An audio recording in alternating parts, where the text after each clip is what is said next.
Saya membayangkan ini ada sebagai sebuah perjalanan. Pangeran Diponegoro ketika melawan pemerintah Belanda, dia bukan hanya melawan dalam artian pasukan dia, tapi itu menjadi gerakan rakyat.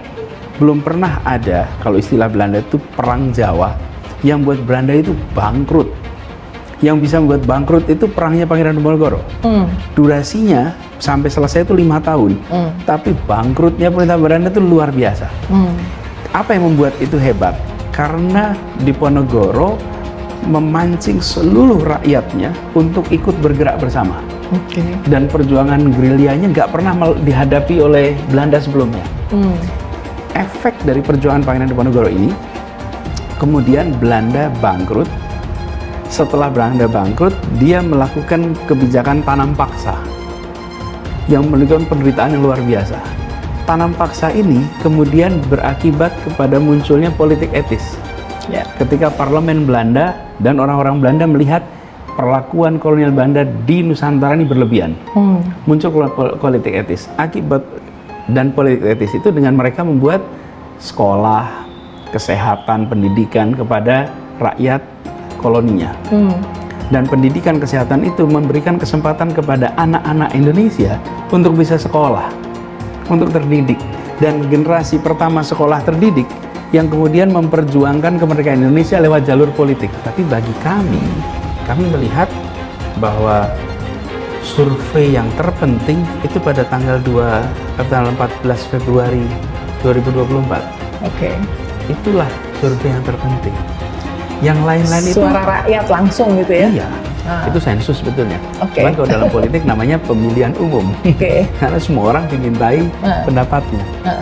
Nah, itulah yang paling penting.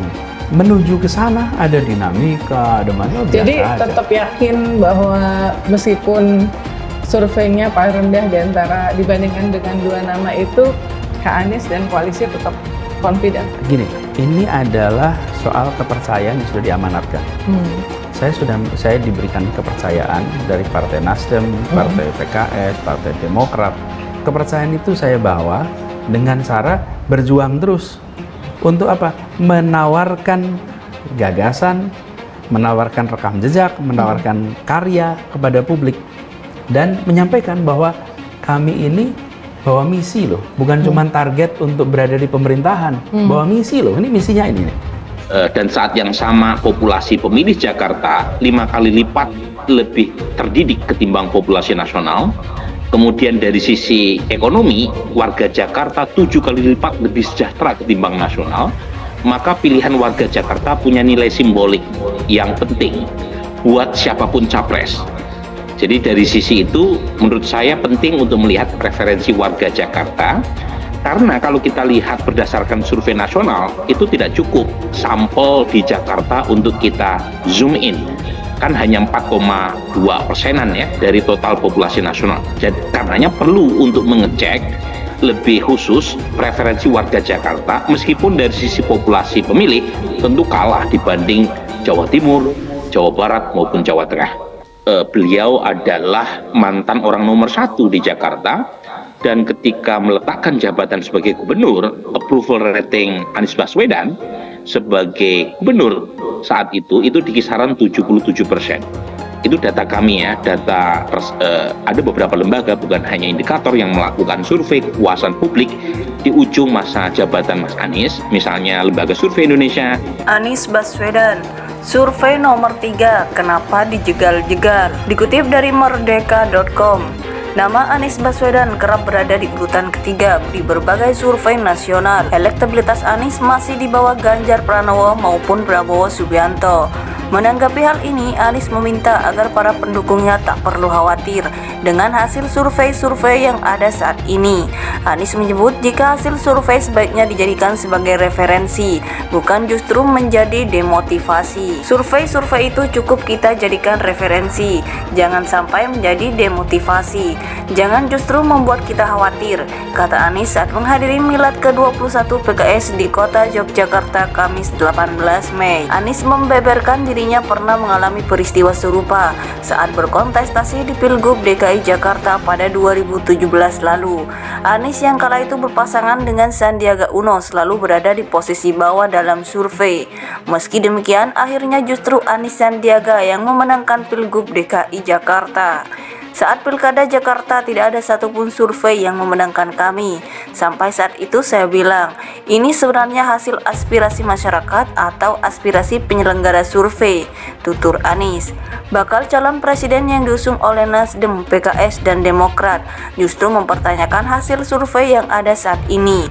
Anies yang selalu berada di survei nomor 3 mengatakan, jika banyak yang berupaya menjegalnya untuk maju. Ada yang tanya, Pak Anies banyak yang jegal-jegal. Mungkin yang jegal-jegal itu sedang mengatakan survei aslinya. Kalau di survei nomor 3, kenapa harus dijegal? Mungkin yang dijegal-jegal itu dia tahu hasil surveinya, ungkap Anies. Elektabilitas Anies masih di bawah Ganjar Pranowo maupun Prabowo Subianto. Menanggapi hal ini, Anies meminta agar para pendukungnya tak perlu khawatir dengan hasil survei-survei yang ada saat ini. Anies menyebut jika hasil survei sebaiknya dijadikan sebagai referensi, bukan justru menjadi demotivasi. Anies membeberkan dirinya pernah mengalami peristiwa serupa saat berkontestasi di Pilgub DKI Jakarta pada 2017 lalu. Anies yang kala itu berpasangan dengan Sandiaga Uno selalu berada di posisi bawah dalam survei. Meski demikian, akhirnya justru Anies Sandiaga yang memenangkan Pilgub DKI Jakarta. Saat Pilkada Jakarta tidak ada satupun survei yang memenangkan kami. Sampai saat itu saya bilang, ini sebenarnya hasil aspirasi masyarakat atau aspirasi penyelenggara survei, tutur Anies. Bakal calon presiden yang diusung oleh Nasdem, PKS, dan Demokrat justru mempertanyakan hasil survei yang ada saat ini. Anies yang selalu berada di survei nomor 3 mengatakan, jika banyak yang berupaya menjegalnya untuk maju. Ada yang tanya, Pak Anies banyak yang jegal-jegal. Mungkin yang jegal-jegal itu sedang mengatakan survei aslinya. Survei-survei itu cukup kita jadikan referensi, jangan sampai menjadi demotivasi. Jangan justru membuat kita khawatir, kata Anies saat menghadiri milad ke-21 PKS di kota Yogyakarta Kamis 18 Mei. Elektabilitas Anies masih di bawah Ganjar Pranowo maupun Prabowo Subianto. Menanggapi hal ini, Anies meminta agar para pendukungnya tak perlu khawatir dengan hasil survei-survei yang ada saat ini. Anies menyebut jika hasil survei sebaiknya dijadikan sebagai referensi, bukan justru menjadi demotivasi. Mungkin yang dijegal-jegal itu dia tahu hasil surveinya, ungkap Anies. Survei-survei itu cukup kita jadikan referensi, jangan sampai menjadi demotivasi. Jangan justru membuat kita khawatir, kata Anies saat menghadiri milad ke-21 PKS di kota Yogyakarta Kamis 18 Mei.